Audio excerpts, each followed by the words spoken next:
नमो भगवते वासुदेवाय। ओम नमो भगवते वासुदेवाय। नारायणं नमस्कृत्य नरं चैव नरोत्तमं देवीं सरस्वतीं व्यासं ततो जयमुदीरयेत्। नष्टप्रायेषु भद्रेषु नित्यं भागवत सेवया भगवती उत्तमश्लोके भक्तिर्भवती नैष्टुकी। निगमकल्पतरोर्गलितं फलं सुखमुखादमृतद्रवसंयुतं पिबत भागवतं रसमालयं मुहुरहो रसिका भुवि भावुकाः। ॐ अज्ञानतिमिरान्धस्य ज्ञानाञ्जनशलाकया चक्षुरुन्मिलितं येन तस्मै श्रीगुरवे नमः। श्रीचैतन्यमनोभीष्टं स्थापितं येन भूतले स्वयं रूपः कदा माह्यं ददाति स्वपदान्तिकम्। वन्देऽहं श्रीगुरो श्रीयुतपथकमलं श्रीगुरोन् वैष्णवांश्च श्रीरूपं साग्रजातं सहगण रघुनाथान्वितं तं सजीवं साद्वैतं सावधूतं परिजनसहितं कृष्णचैतन्यदेवं श्रीराधा कृष्णपादान् सहगण ललिता श्रीविशाखान्वितांश्च। हे कृष्ण करुणा सिन्धो दीनबन्धो जगत्पते गोपेश गोपिका कान्त राधाकान्त नमोऽस्तुते। तप्त काञ्चन गौराङ्गी राधे वृन्दावनेश्वरी वृषभानुसुते देवी प्रणमामि हरिप्रिये। वाञ्छाकल्पतरुभ्यश्च कृपा सिन्धुभ्येव च पतितानां पावनेभ्यो वैष्णवेभ्यो नमो नमः। नमो ॐ विष्णुपादाय कृष्णप्रेष्ठाय भूतले श्रीमते भक्तिवेदान्त स्वामिनिति नामिने। नमस्ते सारस्वते देवे गौरवाणी प्रचारिणे निर्विशेष शून्यवादी पाश्चात्य देशतारिणे। जय श्री कृष्ण चैतन्य प्रभु नित्यानंद श्री अद्वैत गदाधर श्रीवासादि गौर भक्तवृंद। हरे कृष्णा कृष्ण कृष्ण हरे हरे हरे राम राम राम हरे हरे। मूकं करोति वाचालं पङ्गुं लङ्घयते गिरिं कृपातमहं वन्दे श्रीगुरुं दीनदारिणं परमानन्दं माधवं श्रीचैतन्यम् ईश्वरं। हरिः ओं तत्सत्। कथाञ्चन स्मृते यस्मिन् दुष्करं सुकरं भवेत् स्मरेत् विपरीतं श्रीचैतन्यम्। ஹரே கிருஷ்ணா. நேத்து நம்ம பாகவதம் பார்த்ததுல என்ன ஞாபகம் இருக்கு சொல்லலாமா? அந்த 7.19 ஸ்லோகம் ஹோம்வொர்க் சொன்னீங்க. ஓகே, மெமரி பண்ணிட்டீங்களா? சொல்லுங்க மாதாஜி. பகுநாம் ஜென்மனாம் அந்தே ஞானவான் மாம் பிரபத்தியதே வாசுதேவம் சர்வம் நிதி ச மகாத்மா சு துர்லபஹ. Super super super. Vasudeva Mataji நான் சொல்றேன் மாதாஜி. இருங்க ஒரு நிமிஷம். மீனிங் பல ஜென்மம் ஆனாலும் கிருஷ்ணர் தான் முழுமுதற் கடவுள்னு புரிஞ்சுக்கிறதுக்கு ரொம்ப ரொம்ப துர்லபம் அப்படின்னு சொன்னீங்க. இன்னும் கொஞ்சம் மீனிங் வந்து அப்படியே அதை மனப்பாடம் பண்ணி சொல்லணும் இல்ல, நல்லா புரிஞ்சுக்கும். ஒரு ஞானிக்கு கூட பல கோடி பிறவிகள் ஆகும். பகுநாம் ஜென்மனாம் வந்து ஞானவான்மான் பிரபத்தியத்தை. ஒரு ஞானிக்கு கூட பல கோடி பிறவிகள் ஆகும். என்ன புரிஞ்சுக்கிறதுக்கு? கிருஷ்ணர் தான் வாசுதேவன் தான் எல்லாம் அப்படின்னு புரிஞ்சுக்கிறதுக்கு பல கோடி ஜென்மம். அந்த மாதிரி ஒரு மகா. ஹரே கிருஷ்ணா மாதாஜி. ஹரே கிருஷ்ணா. வணக்கம் வணக்கம் வணக்கம். ஹரே. ஓகே, ஜூம்ல சரியா வரவே இல்லை மாதாஜி. கார்த்திகா மாதாஜி சொல்லுங்க. பகுநாம் ஜென்மனாம் அந்தே ஞானவான் பகுநாம் ஜென்மனாம் அந்தே ஞானவான் மாம் பிரபத்தியதே வாசுதேவம் சர்வம் நிதி ச மகாத்மா சு துர்லபஹ. Very good, thank you Mataji. வாசுதேவம் இன்னும் சேர்த்துக்கிறீங்க. வாசுதேவ சர்வமிதி ஒண்ணு கிடையாது.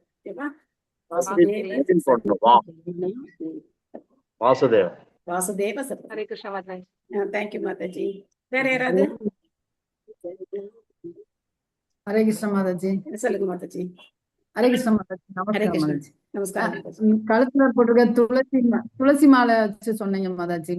நூலில் முத்துக்கள் கோர்க்கப்பட்டது போல் எல்லாமே சார்ந்துள்ளது அப்படின்னு பகவான் கிருஷ்ணர் சொல்றாரு. Okay, thank you Mataji. ஹரே கிருஷ்ணா. அது நம்ம துளசி மாலையை பார்த்தா நமக்கு ஞாபகத்துக்கு வரும். Okay, thank you Mataji. ஹரே கிருஷ்ணா. ஹரே கிருஷ்ணா. ஹரே கிருஷ்ண. கடல் அளவு நாஸ்திகத்தை விட ஒரு கடுகு அளவுக்கு பக்தி செய்யறது ரொம்ப சிறந்ததுன்னு சொன்னீங்க. Super point. பிரபுபா சொல்லுங்க. தேங்க்யூ மாதாஜி. தேங்க்யூ. வேற சொல்லுங்க பிரபு. நமஸ்காரம் மாதாஜி. வைத்தியநாதன் பிரபு சொல்லுங்க பிரபு. 3 சக்திகளை பத்தி சொல்லியிருந்தீங்க. ம். அந்தரங்கம், நடுத்தரம், பகிரங்க ம். சக்தி, 3 சக்தியை பத்தி சொல்லியிருந்தீங்க. ம். நம்ம எந்த சக்தி? நம்ம வந்து நடுத்தர சக்தி. வெரி குட் பிரபு, சூப்பர் பிரபு. தேங்க்யூ பிரபு. அது மாதிரி பகவான் அவர் சொல்றதை விட பக்தர்கள் சொல்றத நிறைவேற்றுறாரு அப்படின்னு சொன்னீங்க. அது அதான் நம்ம மறு பார்த்தோம். உதாரணமா சொல்லி பார்த்தோம் ஹரே இல்லையா? கிருஷ்ணா. நன்றி மாதா. திருக்கந்தையம் அசுரர்கள் வந்து பொதுவா தேவர்களோட வழிபாடு செய்வாங்க அப்படின்னு அப்படின்னு பார்த்தோம். Yes. இன்னைக்கு நாம ஸ்ரீமத் பாகவதம் 2வது ஸ்கந்தம் 6வது அத்தியாயம் பதம் 36 படிக்கணுமா? ததோஸ்மியகம் தச்சரணம் சமீயுஷாம் பவச்சிதம் ஸ்வஸ்தி அயனம் சுமங்களம் யோகி ஆத்மமாயா விபவம் ஸ்மபர்யகாத் யதா நவஹ ஸ்வாந்தம் நதா பரே குதஹ. மொழிபெயர்ப்பு பொருளுரை வழங்கியவர் தேவதராச பக்திவேதாந்த சுவாமி ஸ்ரீல பிரபுபாத் கி ஜெய். மொழிபெயர்ப்பு. எனவே அவரது பகவான் வாதங்களில் நான் இங்க பிரம்மா. சரணாகதி அடைவது எனக்கு மிகவும் நன்மை பயக்கக்கூடியதாகும். அது மட்டுமே ஒருவரை பிறவி சக்கரத்தின் துன்பங்களிலிருந்து விடுவிக்கக்கூடியதாகும். இத்தகைய சரணாகதி சர்வமங்கலம் பொருந்தியது மட்டுமல்லாமல் ஒருவன் எல்லா இன்பங்களையும் உணரவும் அவனுக்கு உதவுகிறது. ஆகாயத்தால் கூட அவன் சொந்த பரப்பளவை மதிப்பிட முடியாது. ஆகவே நமது சொந்த எல்லைகளை பகவானாலேயே மதிப்பிட முடியவில்லை என்றால் பிறரால் என்ன செய்யும்?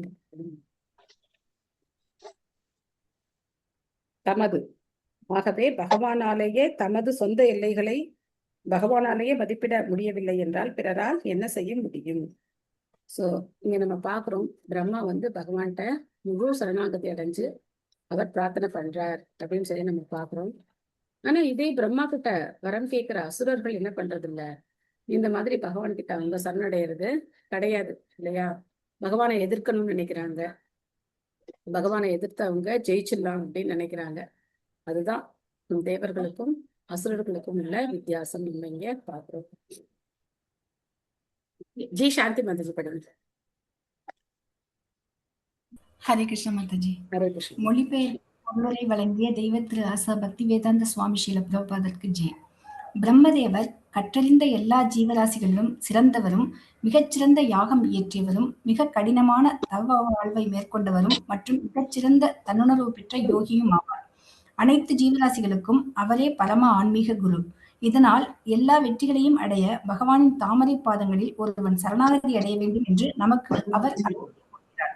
ஜட வாழ்வின் துன்பங்களிலிருந்து முக்தியடைந்து சர்வ மங்களம் பொருந்திய ஆன்மீக வாழ்வை பெறுவதற்கு கூட பகவானிடம் சரணாகதி அடைய வேண்டும் என்று பிரம்மா நமக்கு ஆலோசனை கூறுகிறார். பிரம்மதேவர் பிதாமகர் அல்லது தந்தையின் தந்தை என்று அறியப்படுகிறார். ஒரு வாலிபன் தன் கடமைகளை நிறைவேற்றுவதை பற்றி அனுபவமுள்ள தன் தந்தையிடம் கலந்து ஆலோசிக்கிறான். எனவே இயற்கையாகவே தந்தை நல்ல ஆலோசகராக இருக்கிறார். ஆனால் பிரம்மதேவரோ எல்லா தந்தைகளுக்கும் தந்தையாக விளங்குகிறார். மனு எல்லா பிரபஞ்ச கிரகங்களிலும் மனிதகுல தந்தையாக இருக்கிறார். அந்த மனுவின் தந்தைக்கும் தந்தையாக பிரம்மா இருக்கிறார். பகவானுடைய சக்தியும் அகலத்தையும் மதிப்பிட முயல்வதற்கு பதிலாக பிரம்மாவின் உபதேசத்தை அன்புடன் ஏற்று பகவானின் தாமரை பாதங்களில் சரணாகதி அடைய முயற்சிக்க வேண்டும். பகவானின் சக்திகளை அளவிட முடியாது என்று வேதங்களில் உறுதி செய்யப்பட்டுள்ளது. பராஷ்ய சக்திர் விவிதைவ சூயதே ஸ்வபாவிகி ஞான பலக்கிரியாச்ச ஸ்வேதாஸ்வதர உபனிஷத் 6.8. அவரே அனைவரிலும் மிகச் சிறந்தவர் ஆவார். அனைத்து ஜீவராசிகளிலும் மிகச் சிறந்தவரான பிரம்மதேவரும் பகவானிடம் சரணாகதி அடைவதே நமக்கு நல்லது என்பதை ஒப்புக்கொள்கிறார். எனவே அறிவு மிகவும் பற்றாக்குறையாக உள்ளவர்கள் மட்டுமே ஆண்பகைகளுக்கெல்லாம் தாங்களே எஜமானர்கள் என்று கூறிக்கொள்கின்றனர். அவர்களால் ஆராய்ச்சி செய்ய முடியும். ஒரு சிறிய பிரபஞ்சத்தில் உள்ள சிறிய ஆகாயத்தை கூட அவர்களால் அளக்க முடியவில்லை. பிரபஞ்சத்தின் மிக உயர்ந்த கிரகத்தை சென்றடைய தான் 40,000 ஆண்டுகள் வாழ வேண்டியிருக்கும் என்றும் அதற்கு வானவெளி கப்பலை உபயோகிக்க வேண்டியிருக்கும் என்றும் பேரளவு ஜட விஞ்ஞானி கூறுகிறான். இதுவும் கூட மனக்கோட்டையே. ஏனெனில் யாரும் 40,000 ஆண்டுகள் வாழ்வார்கள் என நாம் எதிர்பார்க்க முடியாது. மேலும் விண்வெளி பயணி தன் பயணத்தை முடித்துக் கொண்டு திரும்பி வரும் பொழுது அவனை மிகச்சிறந்த விண்வெளி வீரனாக வரவேற்பதற்கு அவனுடைய நண்பர்களில் ஒருவனும் இருக்க மாட்டான். இது குழப்பமடைந்துள்ள நவீன விஞ்ஞானிகளுக்கு ஒரு நாகரிகமாகிவிட்டது. பகவான் மீது நம்பிக்கையற்ற ஒரு விஞ்ஞான மனிதன் அவனது ஜட வாழ்விக்குரிய திட்டங்களை தீட்டுவதில் மிகவும் ஆர்வமுள்ளவனாக இருந்தான். எனவே வாழ்வோரை காப்பாற்றுவதற்காக ஒரு மருத்துவமனையை அவன் திறந்து வைத்தான். ஆனால் அந்த மருத்துவமனையை திறந்த 6 மாதங்களில் அவனே இறந்து போனான். 84 லட்சம் உயிரினங்களுக்கு இடையில் பற்பல உடல்களை மாற்றிய பிறகே ஒருவனுக்கு மனித வாழ்வு கிடைக்கிறது. எனவே பொருளாதார முன்னேற்றம், விஞ்ஞான முன்னேற்றம் எனும் பெயரில் செயற்கையான தேவைகளை அதிகரிப்பதன் மூலமாக கற்பனையான ஜட இன்பங்களுக்காக ஒருவன் தனது மனித வாழ்வை வீணாக்கி விடக்கூடாது. மாறாக வாழ்வின் எல்லா துன்பங்களுக்கும் ஒரு தீர்வு காண்பதற்காக பகவானின் பாதங்களில் ஒருவன் சரணாகதி அடைய வேண்டும். இதுவே பகவான் ஸ்ரீ கிருஷ்ணரால் பகவத்கீதையில் நேரடியாக கொடுக்கப்பட்ட உபதேசமாகும். மேலும் இதுவே எல்லா ஜீவராசிகளுக்கும் பரமபிதாவான பிரம்மாவால் அளிக்கப்பட்ட ஸ்ரீமத் பாகவதத்தின் உபதேசமும் ஆகும். படிக்கட்டுமா மருதி? பகவத்கீதையிலும் ஸ்ரீமத் பாகவதத்திலும் சிபாரிசு செய்யப்பட்டுள்ள இந்த சரணாகதி முறையை மறுப்பவர்கள் எவரும் ஜட இயற்கை சட்டங்களிடம் சரணடையுமாறு வற்புறுத்தப்படுவர் என்று வேத நூல்களில் குறிப்பிடப்பட்டுள்ளது. ஜீவராசி அவனுடைய இயற்கையான நிலையில் சுதந்திரமுடையவன் அல்ல. பகவானிடமோ அல்லது ஜட இயற்கையிடமோ அவன் சரணாகதியை அடைந்தாக வேண்டும். ஜட இயற்கையை பகவான் மம மாயா அல்லது என்னுடைய சக்தி பகவத்கீதை 7.14 என்றும், மே விக்னா பிரகிருதி அஷ்டதா அல்லது 8 பிரிவுகள் உடையதான என்னிடமிருந்து பிரிக்கப்பட்ட சக்தி பகவத்கீதை 7.4 என்றும் கூறுவதால் ஜட இயற்கையும் கூட அவரிடமிருந்து சுதந்திரமானதல்ல. எனவே பகவத்கீதையில் 9.10 பகவான் கூறுவதைப் போல் ஜட இயற்கையும் கூட அவராலேயே ஆளப்படுகிறது. மயாத்யக்ஷேன பிரகிருதி சூயத்தே சராச்சரம், எனது ஆணைக்கு கீழ்ப்படிந்தே ஜட இயற்கை இயங்குகிறது. இதனால் அனைத்து பொருட்களும் அசைகின்றன. மேலும் ஜீவராசிகள் ஜடத்தை காட்டிலும் உயர்ந்த சக்தியை கொண்டிருப்பதால் பகவானிடம் அல்லது ஜட இயற்கையிடம் சரணடையும் சுதந்திரத்தை பெற்றுள்ளனர். பகவானிடம் சரணாகதி அடைவதால் ஒருவன் முக்தி பெற்று சந்தோஷம் அடைகிறான். ஆனால் ஜட இயற்கையிடம் சரணாகதி அடைவதால் ஜீவராசி துன்பப்படுகிறான். பகவானிடம் சரணடையும் முறையானது பவச்சிதம், எல்லா ஜட துன்பங்களிலிருந்தும் விடுதலை, ஸ்வஸ்தி அயனம், அனைத்து இன்பங்களையும் அறிதல், மற்றும் சுமங்கலம், சர்வ மங்களங்களுக்கும் மூலம் ஆகியவற்றை வழங்குவதால் பகவானிடம் சரணாகதி அடைவதென்பது அனைத்து துன்பங்களையும் ஒரு முடிவுக்கு கொண்டு வருவது என்பதை குறிப்பதாகும். பகவான் முழுமையான விடுதலை, சந்தோஷம் மற்றும் மங்களம் ஆகியவற்றை கொண்டவராக இருப்பதால் அவரிடம் சரணாகதி அடைவதால் மட்டுமே இவற்றை அடைய முடியும். இத்தகைய முக்தியும் ஆனந்தமும் எல்லையற்றவையாகும். மேலும் முக்தியும் ஆனந்தமும் ஆகாயத்தை விட பெரியவையாக இருப்பினும் அவை ஆகாயத்துக்கு சமமாக ஒப்பிடப்பட்டு உள்ளன. நமது தற்போதைய நிலையில் ஒன்றை ஆகாயத்தோடு ஒப்பிடும் பொழுது அதனுடைய சிறப்பை நாம் புரிந்து கொள்கிறோம்.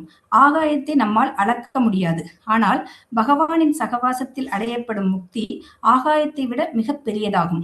அந்த ஆன்மீக ஆனந்தத்தின் அளவு மிக பெரியதாக இருப்பதால் அதை பகவானாலேயே அளக்க முடியவில்லை என்றால் பிறரை பற்றி கூற ஒன்றுமே இல்லை. பிரம்ம சௌக்கியம் து அனந்தம், ஆன்மீக ஆனந்தம் எல்லையற்றது என்று சாஸ்திரங்களில் கூறப்பட்டுள்ளது. அத்தகைய ஆனந்தத்தை பகவானாலும் அளக்க முடியாது என்று இங்கு கூறப்படுகிறது. இதனால் இவ்விஷயத்தில் அவர் குறையுடையவர் என்பதாகாது. உண்மை என்னவெனில் பகவானால் அதை அளவிட முடியும். ஆனால் பகவானிடம் உள்ள ஆனந்தம் பூரண அறிவின் காரணத்தால் அவரோடு ஒத்ததாக உள்ளது. அவரிடமிருந்து பெறப்படும் இன்பம் அவரால் அளவிடக்கூடியதாகும். ஆனால் ஆனந்தம் மீண்டும் அதிகரிக்கிறது. மீண்டும் அதை பகவான் அளவிடுகிறார். அதன் பின் ஆனந்தம் மீண்டும் அதிகரித்துக் கொண்டே போகிறது. பகவானும் அதை அளந்து கொண்டே போகிறார். இவ்வாறாக அதிகரிப்பிற்கும் அளவிடுவதற்கும் இடையில் ஒரு போட்டி நிகழ்ந்து கொண்டே இருக்கிறது. ஆன்மீக ஆனந்தமானது ஆனந்தாம்புதி வர்த்தனம் அல்லது பெருகிக் கொண்டே போகும் கடலளவு ஆனந்தமாகும். பௌதிக கடல் வளர்ச்சியற்றது, ஆனால் ஆன்மீக கடல் வளர்ந்து கொண்டே போகிறது.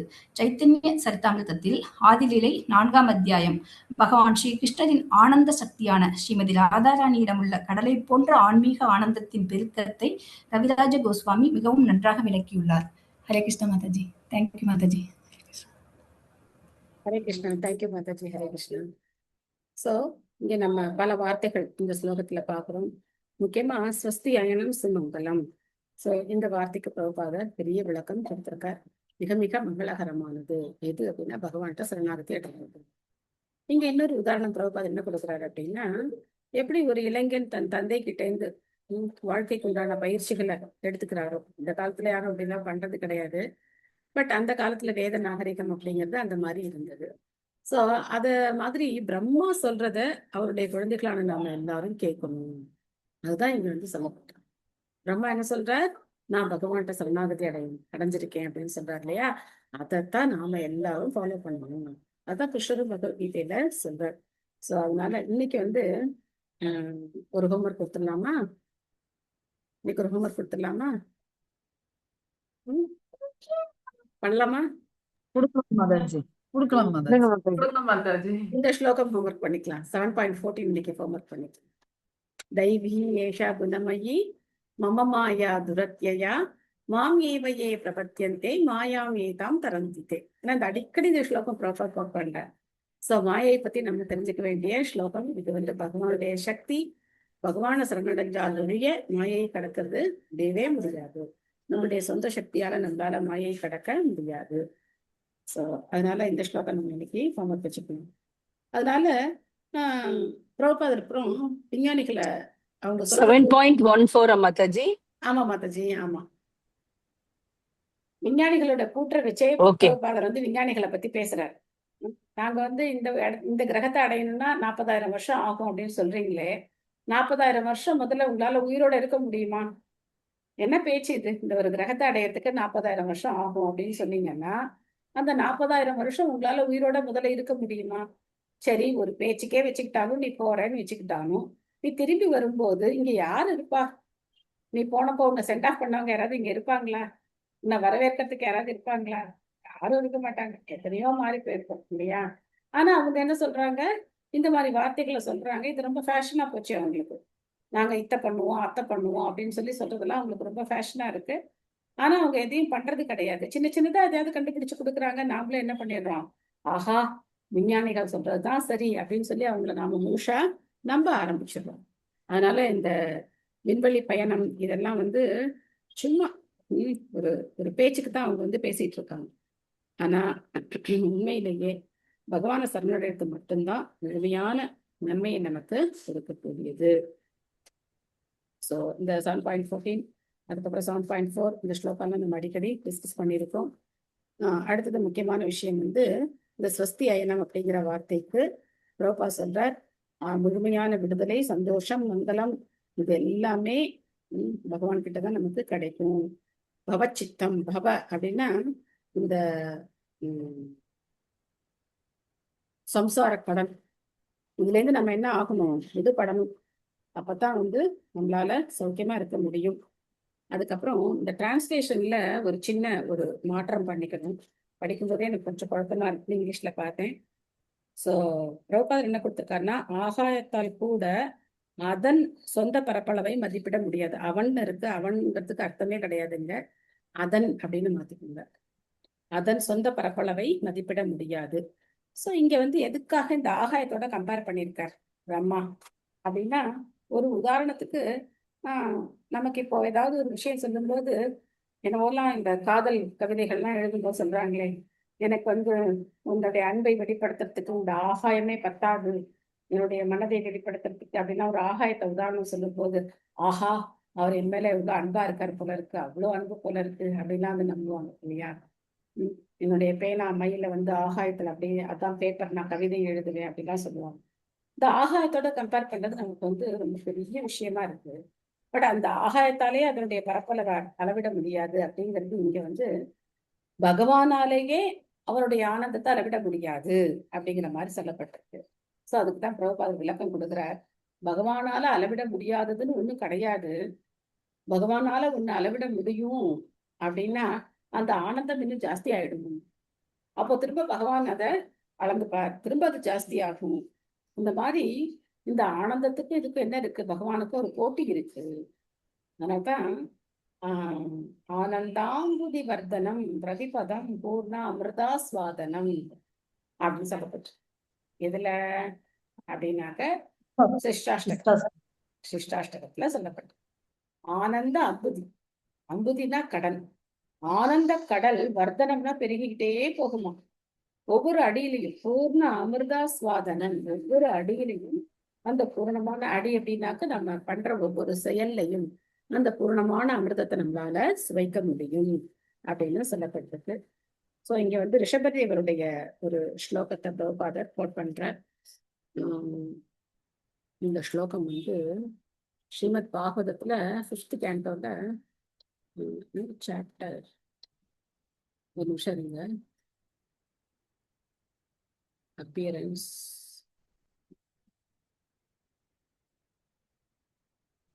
ஃபர்ஸ்ட் ஸ்லோகாவே இருக்கும்.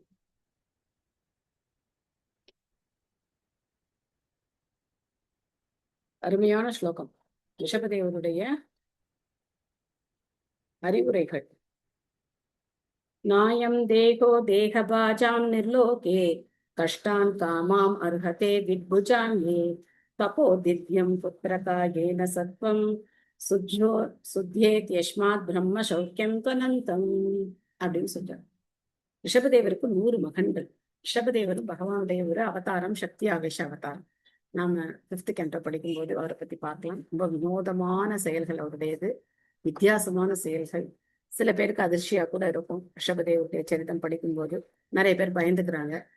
பகவான் எல்லாத்துக்கும் அவர் தான் மூலம் அப்படிங்கிறத நமக்கு ஒவ்வொரு அவதாரத்திலையும் நிரூபிக்கிறார். இதுல என்ன சொல்றாரு அப்படின்னா, நாயம் தேகோ தேக பாஜாம் நிர்லோகே. இந்த உடல் பெற்ற எல்லா ஜீவராசிகளுக்கும் என்ன கிடைக்குதுன்னா உடல் சுகம் கிடைக்குது. உடல் அப்படிங்கிற அதை அனுபவிக்கிறதுக்கான ஒரு குறிப்பிட்ட அளவு சுகம் அப்படிங்கிறது எல்லா ஜீவராசிகளுக்கும் இருக்கு. ஒரு பாம்பு இருக்கு, அதுக்கு கூட என்ன இருக்கு, அதுக்கு உண்டான உடல் சுகத்தை அது அனுபவிக்குது இல்லையா? அதுவும் சாப்பிடுது, அது ஊர்ந்து போகுது, இனப்பெருக்கம் செய்யுது. இந்த மாதிரி எல்லா ஜீவராசிகளுக்கும் உடலுக்கு தேவையான சுகங்கள் கிடைக்குது. இது மனித வாழ்வையில மட்டும்தான் கிடைக்குதுன்னு கிடையாது. நாயம் தேகோ தேகபாஜா, யார் யாருக்கெல்லாம் உடல் இருக்கோ எல்லாருக்கும் கிடைக்குது. ஆனா இது நீங்க பாத்தீங்கன்னா அடுத்தது அவர் சொல்றாரு, கஷ்டான் காமாம் அர்ஹத்தே விக்புஜாம்யே. விக்புஜாம் அப்படின்னா மலம் சாப்பிடுற பன்றி. மலம் சாப்பிடுற பன்றிக்கு கூட நீ அனுபவிக்கக்கூடிய உடல் சுகம் கிடைக்கிறது. சாப்பிடுது, தூங்குது, இனப்பெருக்கம் செய்யுது, பாதுகாத்துக்குது. இந்த மாதிரியான உடல் சௌகரியங்கள் எல்லாருக்குமே கிடைக்குது. விக்புஜாம்யே. அப்போ நீ எதுக்காக முயற்சி பண்ணணும்? தபோ திவ்யம், தபோ திவ்யம் புத்திரகாயே.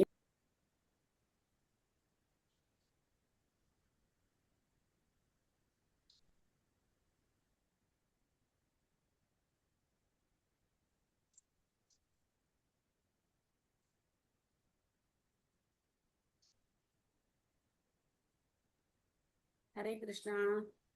நாம எங்க விட்டோம்? மாதாஜி கேட்கவே இல்ல மாதாஜி. இப்ப கேக்குதா கேட்கலையா? இப்ப கேக்குறது, லைட்டா கேக்குறது. லைட்டா தான் கேக்குதா? ஹரே கிருஷ்ணா ஹரே கிருஷ்ண கிருஷ்ண கிருஷ்ண ஹரே ஹரே, ஹரே ராம ராம ராம ஹரே ஹரே. கேக்குதா? கொஞ்சம் வாய்ஸ் லோவா இருக்கு மாதாஜி, ஆனா கேக்குது. கேக்குது, லோவா இருக்கா?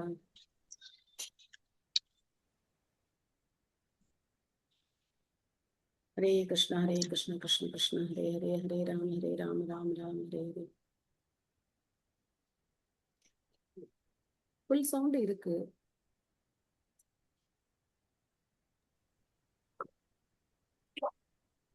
ஹரே கிருஷ்ண கிருஷ்ண கிருஷ்ண ஹரே ஹரே, ஹரே ராம ராம கேக்குறது மாதாஜி, கேக்குறது மாதாஜி.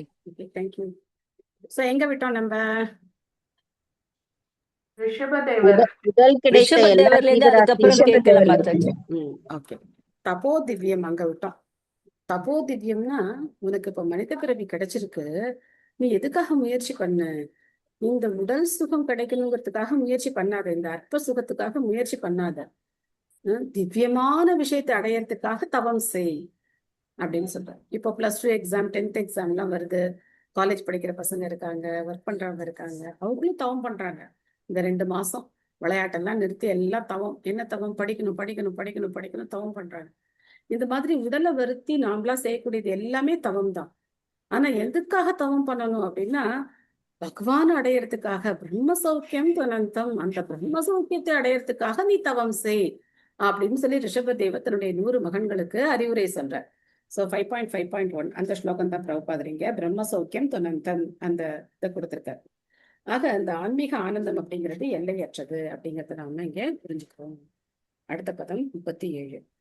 நாகம் ந யூயம் யத்ருதாம் கதிர்விதுர் ந வாமதேவக கிம் சிதா பரே சுராக तन्मायया मोहितवृत्तयस्तुहितं विनिर्मितं चात्मसमं विसक्ष्महे. சிவபெருமானோ நீயோ அல்லது நானோ ஆன்மீக ஆனந்தத்தின் எல்லைகளை ஆராய்ந்தறிய முடியாதென்றால் மற்ற தேவர்களால் எப்படி முடியும்? மேலும் பரமபுருஷரின் மாயையான புறச்சக்தியால் நாம் அனைவரும் குழப்பமடைந்திருப்பதால் படைக்கப்பட்ட இப்பிரபஞ்சத்தை மட்டுமே நம்முடைய தனிப்பட்ட ஆற்றலுக்கு ஏற்றவாறு நம்மால் காண முடியும். இதுக்கு என்ன அர்த்தம் அப்படின்னாக்க, பகவானுடைய அந்த சக்தி அப்படிங்கிறது எல்லையற்றது. ஆன்மீக வானத்தை நம்மளால என்ன பண்ண முடியாது, பார்க்கவோ அதை பத்தி நம்ம தெரிஞ்சுக்கவோ முடியாது. இந்த பிரபஞ்சத்தை கூட நம்முடைய எல்லைக்கு உட்பட்ட அறிவை கொண்டுதான் நம்மளால பார்க்க முடியும், புரிஞ்சுக்க முடியும். அதான் விஞ்ஞானிகளுடைய ஆராய்ச்சி அப்படிங்கிறது இன்னும் போய்கிட்டே இருக்கு. மற்ற கிரகங்களை விட்டுருங்க, இந்த பூமியே இன்னும் என்ன பண்ண முடியல, முழுசா ஆராய்ச்சி பண்ணி அவங்களால இன்னும் சொல்ல முடியல. இன்னும் நார்த் போல் சவுத் போல்லாம் இன்னும் ஆராய்ச்சியில தான் இருக்கு, அவங்களுடைய ஆராய்ச்சியில தான் இன்னும் இருக்கு. அங்கெல்லாம் எப்படி ஜீவராசிகள் இருக்காங்க, எப்படி வாழ முடியும், இதெல்லாம் இன்னும் ஆராய்ச்சி பண்ணிட்டே தான் இருக்காங்க. முழுசா அவங்களால இன்னும் ஆராய்ச்சி பண்ண முடியல. நெக்ஸ்ட் பொருளுதே அகிலா படிக்கிறீங்களா? ஹரே கிருஷ்ணா மாதாஜி. ஹரே கிருஷ்ணா. ஸ்ரீல பிரபுபாதருக்கு ஜெய். தேர்ந்தெடுக்கப்பட்ட 12 அதிகாரிகளின் துவாதச மகாஜன பெயர்களை நாம் பல தடவைகள் குறிப்பிட்டிருக்கிறோம். பரமபுருஷரை பற்றி கொஞ்சம் அறிந்திருப்பவர்களில் பிரம்மா, நாரதர் மற்றும் சிவபெருமான் ஆகியோர் இப்பன்னிருவரின் பட்டியலில் முறையே முதல், 2ஆம் மற்றும் 3ஆம் நிலைகளை வகிக்கின்றனர். மற்ற தேவர்கள், உபதேவர்கள், கந்தர்வர்கள், சாரணர்கள், வித்யாதரர்கள், மனிதர்கள் அல்லது அசுரர்கள் ஆகியோரால் பரிபூரண பகவானான ஸ்ரீ கிருஷ்ணரின் சக்திகளை முழுமையாக அறிவது சாத்தியமல்ல. தேவர்கள், உபதேவர்கள் மற்றும் கந்தர்வர்களை போன்றவர்கள் அனைவரும் மேல் உலகில் உள்ள உயர்ந்த புத்தி நுட்பம் வாய்ந்தவர்கள் ஆவர். மனிதர்கள் மத்திய லோகங்களின் வாசிகள் ஆவர். அசுரர்கள் கீழுலக வாசிகள் ஆவர். மனித சமூகத்தில் உள்ள விஞ்ஞானிகள் அல்லது மனோ தத்துவவாதிகளுக்கு இடையில் கருத்து வேற்றுமை நிலவுவதைப் போலவே இவர்கள் பரம சத்தியத்தை பற்றிய கருத்திலும் மதிப்பீட்டிலும் வெவ்வேறு அபிப்பிராயங்களை கொண்டுள்ளனர். இந்த ஜீவராசிகள் அனைவரும் ஜட இயற்கையை சேர்ந்தவர்கள் ஆவர். இதன் பயனாக ஜட இயற்கையின் முக்குணங்களின் அற்புதமான காட்சியால் அவர்கள் திகைப்படைந்துள்ளனர். இத்தகைய பிரமிப்பு பகவத்கீதையில் 7.13 குறிப்பிடப்பட்டு உள்ளது. திரிபிர் குணமயை பாவை ஏபிகி சர்வம் இதம் ஜகத். பிரம்மா முதல் எறும்பு வரையுள்ள ஒவ்வொரு ஜீவனும் சத்தியம், ரஜஸ், தமஸ் எனும் ஜட இயற்கையின் முக்குணங்களால் தனித்தனியாக தடுமாற்றம் அடைந்துள்ளனர். நம் முன் காட்சியளிக்கும் இப்பிரபஞ்சமே அனைத்தும் ஆகும் என்று அவரவரின் தனிப்பட்ட ஆற்றலுக்கேற்ப ஒவ்வொருவரும் நினைக்கின்றனர். இவ்வாறாக 20ஆம் நூற்றாண்டை சேர்ந்த விஞ்ஞானியும் அவனுக்கு சொந்தமான முறையில் பிரபஞ்சத்தின் ஆரம்பத்தையும் முடியும் முடிவையும் கணக்கிடுகிறான். அந்த வேர்டு இல்ல மாட்டாச்சு. பிரம்மாவும் கூட ஒரு முறை குழப்பத்திற்கு உள்ளானார். தான் மட்டுமே பகவானால் ஆதரிக்கப்பட்ட ஒரே பிரம்மா என்று அவர் நினைத்தார். ஆனால் பிற்காலத்தில் பகவானின் கருணையால் அதிக சக்தி வாய்ந்த கணக்கற்ற பிரம்மாக்கள் உள்ளனர் என்பதையும் அவர்கள் இப்பிரபஞ்சத்திற்கும் அப்பால் உள்ள இன்னும் பெரிய பிரபஞ்சங்களில் வாழ்கின்றனர் என்பதையும் அறிந்ததுடன் இப்பிரபஞ்சங்கள் அனைத்தும் பகவானுடைய படைப்பு சக்தியின் கால்பாகம் ஏகபாத் விபூதி மட்டுமே ஆகும் என்பதையும் அறிந்தார்.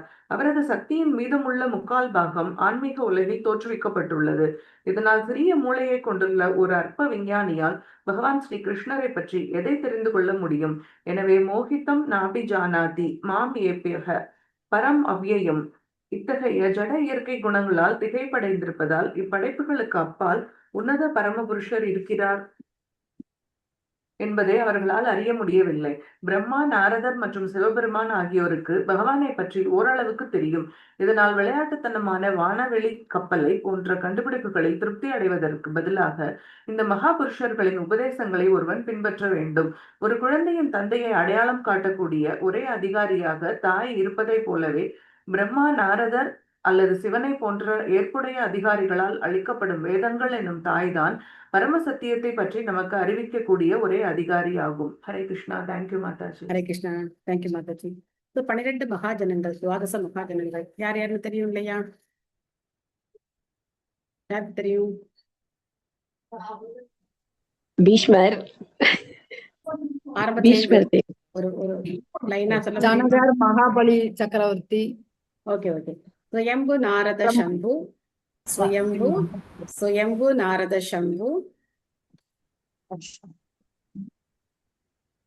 சுயம்பு அப்படின்னா பிரம்மா, நாரதர்னா நாரதர், சம்பு அப்படின்னா சிவபெருமான். சுயம்பு, நாரதர், சுகதேவர் சுகதேவர் ஓகே. பலி சக்கரவர்த்தி, பிரகலாதா, மனு,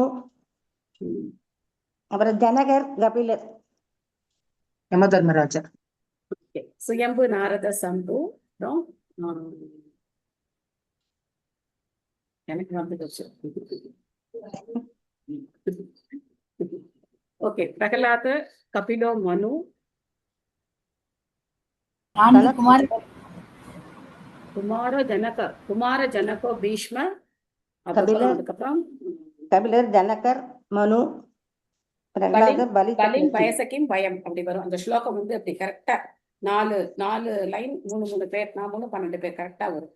சுயம்பு, நாரத, சம்பு, குமார, கபிலோ, மனு, பிரகலாத, ஜனகோ, பீஷ்ம, பலிம் பயசக்கிம் பயம். ஸோ இதுதான் ஸ்லோகம். ஸோ இப்படி ஞாபகம் வச்சுக்கிட்டோம் அப்படின்னாக்க ஈஸியா நம்ம வந்து அந்த சீக்வன்ஸ்ல கரெக்டா ஞாபகம் வச்சுக்கலாம். ஸோ இவங்க 12 பேரும் எதுல வரும் மாதாஜி ஸ்லோகம்? எத்தனாவது ஸ்லோகம் வருது மாதாஜி இதுல? பாகவதத்துல 6th கேண்டோல, கரெக்டா தெரியல, 6th கேண்டோல. ஏன்னா அவங்க சொல்லும் போது குழம்பு நீங்க சொல்லிண்டே வந்தேன். 6th கேண்டோல யம தர்மராஜன் வந்து தன்னுடைய தூதர்களுக்கு, யமதூதர்களுக்கு அஜாபிலனுடைய அந்த சரித்தம் வரும்போது அவர் சொல்றார், எங்களுக்கு தான் வந்து தர்மத்தை பத்தி தெரியும் அப்படின்னு சொல்லும்போது சொல்றார், சுயம்பு, நாரத, சம்பு, பிரகலாத, குமார, கபிலோ, மனு, பிரகலாத, ஜனகோ, பீஷ்மர், பலிம் பயசக்கிம் பயம். பயம் அப்படின்னா அங்க வந்து நான் அப்படிங்கிறதுனால பயம் அப்படின்னு அங்க வந்து யம தர்மராஜன் சொல்றார். சோ தன்னுடைய யமதூதர்களுக்கு அவர் வந்து அந்த உபதேசத்தை கொடுக்குறார். சோ அதுல நம்ம இங்க என்ன தெரிஞ்சுக்கிறோம் அப்படின்னா, இவங்கெல்லாம் கூட ஜட இயற்கையினால, ஜட உலகினுடைய இந்த மாயையினால பாதிக்கப்படுறாங்க அப்படின்னா மற்ற தேவர்களை பத்தி சொல்றதுக்கு என்ன இருக்கு?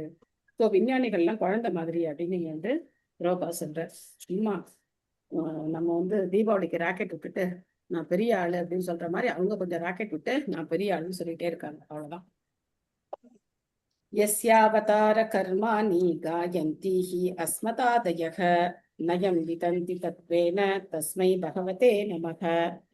பகவானை உள்ளவாறு பூர்ணமாக அறிவது கடினம் என்றாலும் யாருடைய அவதாரங்களையும் செயல்களையும் நாம் போற்றி புகழ்கிறோமோ அப்பரம புருஷரை மரியாதையுடன் நாம் வணங்குவோமாக. தான் நம்மளால பண்ண முடியும், வேற இன்னும் பண்ண முடியாது. சோ நம்முடைய சூழ்நிலையும் நம்மளால மாற்ற முடியாது, பகவானே நம்மளால முழுசா புரிஞ்சுக்க முடியாது. நம்மளால முடிஞ்ச ஒரே காரியம் என்ன? உள்ளன்போட பகவானை நம்ம வணங்க முடியும்.